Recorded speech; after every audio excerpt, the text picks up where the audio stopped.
These are two Audis imported from Germany. We have a 2014, we have a 2004. Both have forced induction. This bad boy has twin turbos, and this has a supercharger. I'm here to tell you about everything.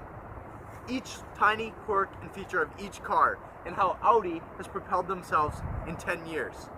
What has the German automaker, is also VW, what have they done? The big part about foreign imports are my favorite part, these washers. They wash your headlights so that they'll never go dim. You can see through anything. And funny enough, both Audis have them. It's a trait that has been carried on through a decade. Quattro, which is used on many Audis, has been here for a very long time, over a decade, if you will. And it's in my opinion, the greatest all-wheel drive system money can buy. Coming in close second would be xDrive by BMW, and in third place, Subaru's all-wheel drive. Even though both styles of these cars are a decade apart, they share many similarities. Even the lights are relatively the same. Like, it's just, Audi knows their stuff. They know what works, and they pursue that. They pursue what works, and some. Even over a decade, Audi still knows how to make a car. The shapes of the cars, even though a decade apart, are still relatively the same. Audi keeps the same curve right here. The badging is all in the same spot. The only major difference is these running lights. I'm so glad Audi took these out, and they're just, frankly, kind of ugly. Another big difference is the taillights. The taillights on the new Audi extend farther out into the body, but they kept one thing the same. Right here. The exhaust, both of them are dual exhaust, just nice little chromies, just shooting out. No fire, just smooth.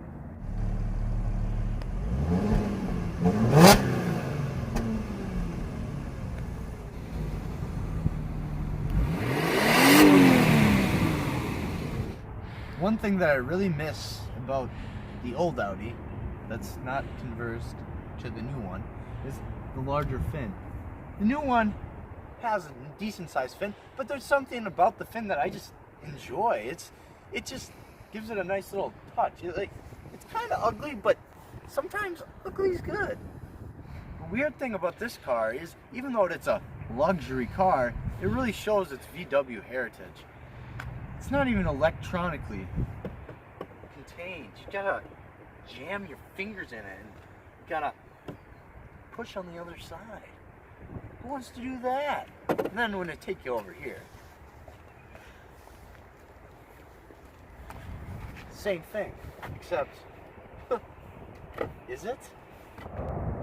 Now that I've shown you all the weird and exterior quirks of the car, I'm gonna show you the interior quirks. The newer Audi is obviously a decade newer, but it comes as shown. You get all this tech. In the older Audi, they didn't have it available for you.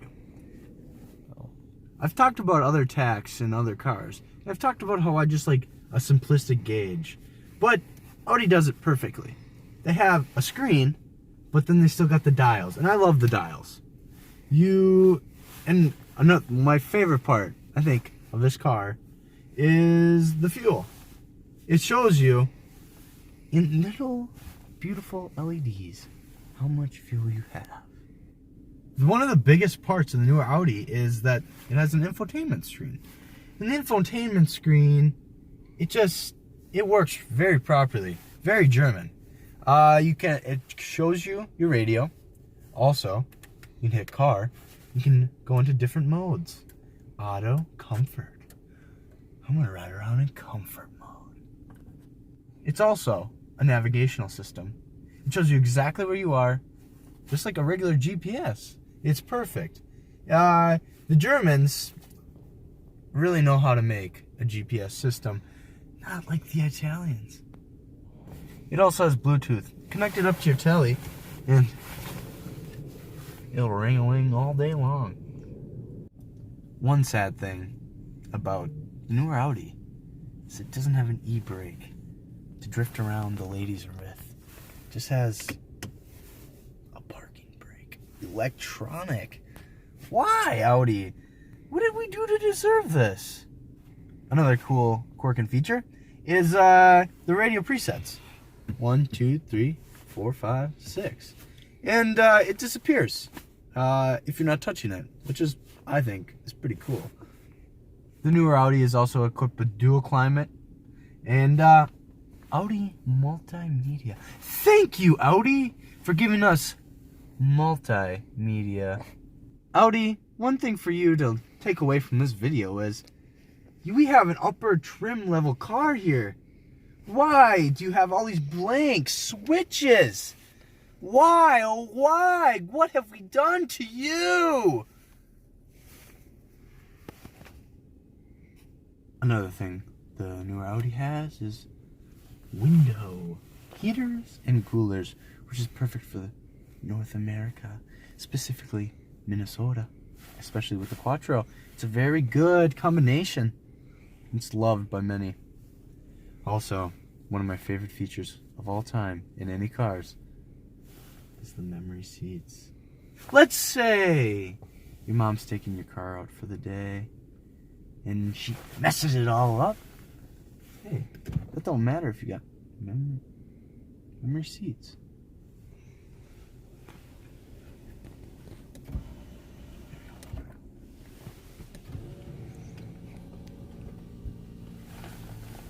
No hands. Hands free, and it adjusts me to where I need to be. You just hold down, and it does the rest for you. Next, I'm going to talk about the practicality of this car. Honestly, I'd show you the back seat of this car, but you've seen so many back seats of these cars. It's really nice, but not quite that exciting. The practicality of this car, however, we have the lovely cup holders. Fit 2 nice Mountain Dews for you and your sweetie. You got some extra. You got so much room for stuff. It's just, frankly, pretty amazing. The sunroof opens up, and it's a nice day. I love sunroofs. I wish my car had a sunroof. I just don't get one.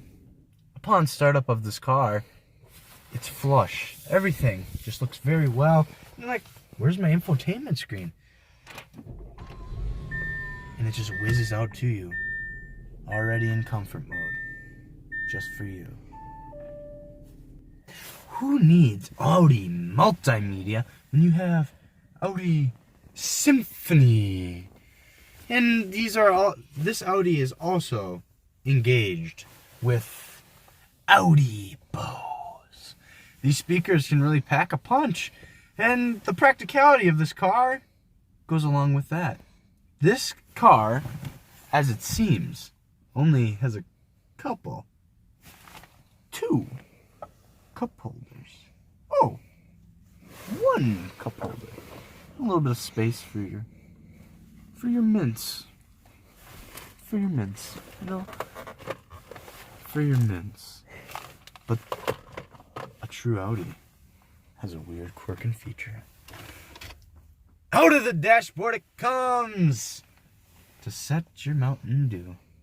This radio, although it does not have Bluetooth like the other Audi, it works. It has a cassette tape. I haven't seen a cassette tape since I was maybe 2. But all you need for real Bluetooth is one of these. An FM transmitter with Bluetooth capability, which is like $20 at Best Buy.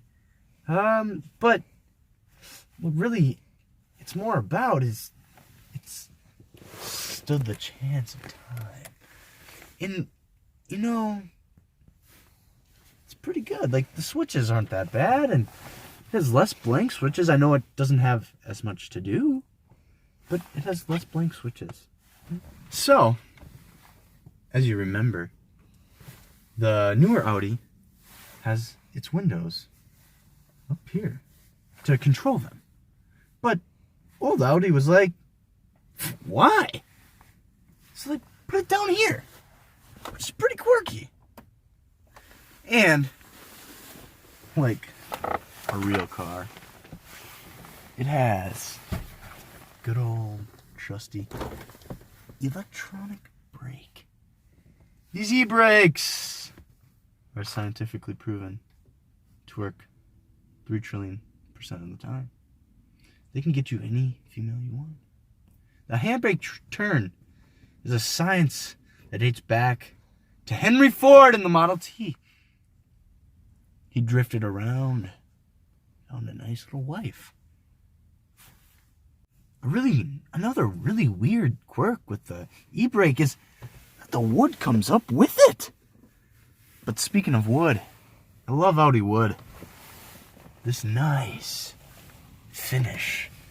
Maybe fake, but why did they take it out? Yeah, it does look cheap. And it is kind of cheap. But, you know, there's something about it. It ain't a Rolls Royce, but it's an Audi. As you know, I love memory seats. They just put you in the right spot. And back in 2004, they still had that. Along with the tachometer. The tachometers are really pretty similar. There's not a whole lot of difference, except this screen evolved. No, it goes along. In these two gauges, the RPMs and the speedo, they just kind of moved over. Not leaving room. This is another...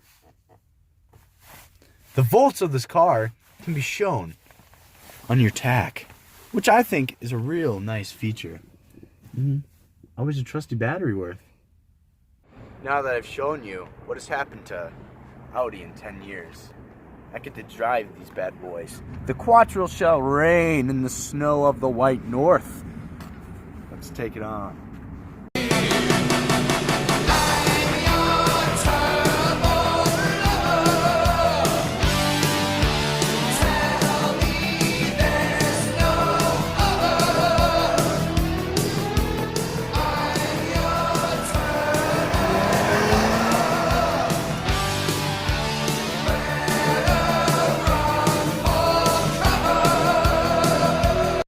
My first impressions of this car is just how light this steering is, and it's just easy to drive, you know?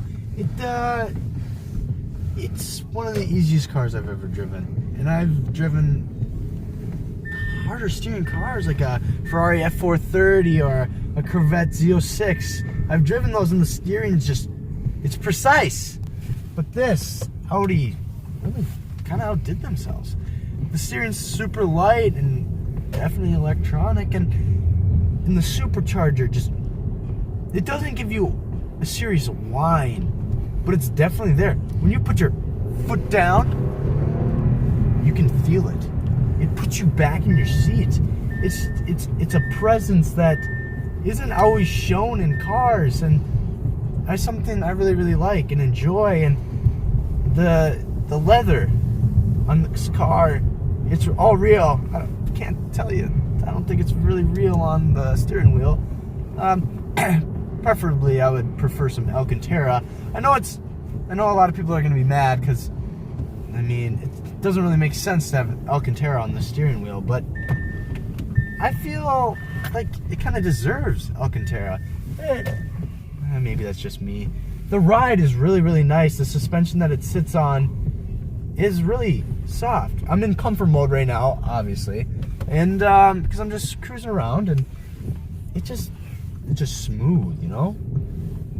I feel really isolated from the outside world and the plebeians around it. You know, there's Rolls Royces and there's Bentleys. I'm not comparing this to that, but you don't have the road noise or anything like that. You just turn on your tunes, just jam a little bit, and just have some fun. Have your friends come in, turn on their phones on the Bluetooth, and Quattro around in your supercharged A6. The Audi multimedia really has a decent amount of speakers. It sounds really good. The bass is nice, and everything seems pretty nice. I know it comes without saying, but obviously this car is better. In 10 years, basically everything's gotten better. Cars become more efficient. They move faster.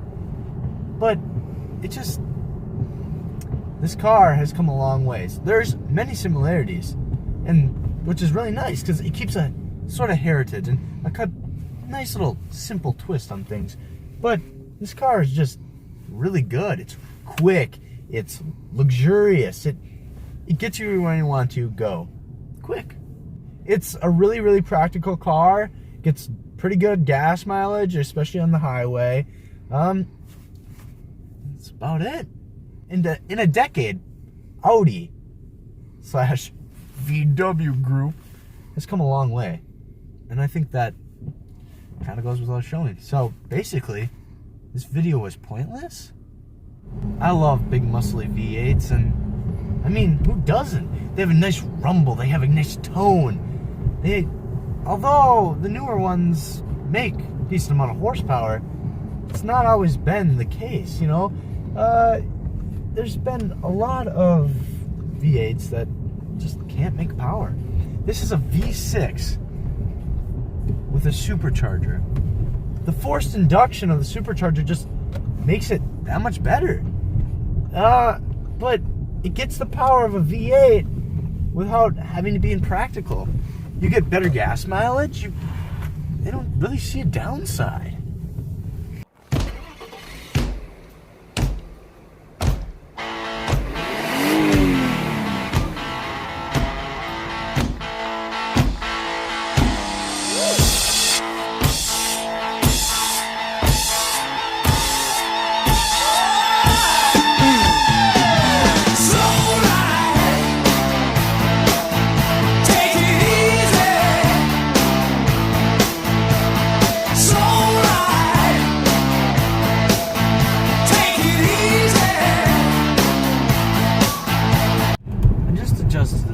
Support. These seats are very comfortable. They're perfect for when the twin turbos spool up and kick you back in your seat. The G-force in this car is very subtle, but it gives. It goes. It has a little bit more road noise, and you can hear the tires a little bit more than the newer Audi, and the steering is quite to be compared with to a crappy early 2000s American car such as Pontiac Grand Prix. They're pretty similar, to be very honest, and it hurts. It hurts. The steering just not there. The suspension has a little bit to be desired with. You're not as low as in the other Audi. You just, I don't know, it's soft and subtle, but it's still pretty rough. I'm not in sport mode, I'm not in any of that fancy stuff, but you know, I am very, very warm. The climate control is very good. The seat warmers are 6 on these, and then the back seats have them as well. I was sitting in the back earlier, and my butt felt like a Pop-Tart. It was on fire. It was so hot. There's something about this car. They say cars that are made, mass-produced, don't really have a lot of character. This car has a lot of character. It got some curb rash on the rims. I mean, you got some bumps and bruises. Like, it can't be buffed out anymore. But all in all, the Quattro is the exact same now as it was back then. It's just the gears and the mechanics of it. Where X-Drive is electrical, and yeah, I don't really want to go into that. But it just works. This car, for $2,500 you can get one of these, or you can get a freaking Acura TL Type S. What do you want? What do you want, man? What do you want? You can hit VTEC, or you can use Quattro. You can have twin turbos or VTEC. So the nice thing about the twin turbos, there's no turbo lag. Usually in cars with turbos you get turbo lag. But because there's two turbos, when you take off, let's say from a stoplight, one turbo. The one turbo starts going. It starts spooling, if you will. And it's a low gear turbo. But then once you get up into the higher RPMs, I mean, not low gear, low RPMs. And once you get up into higher RPMs, the second goes. And then that's when this bad boy kicks in. You hop on the freeway,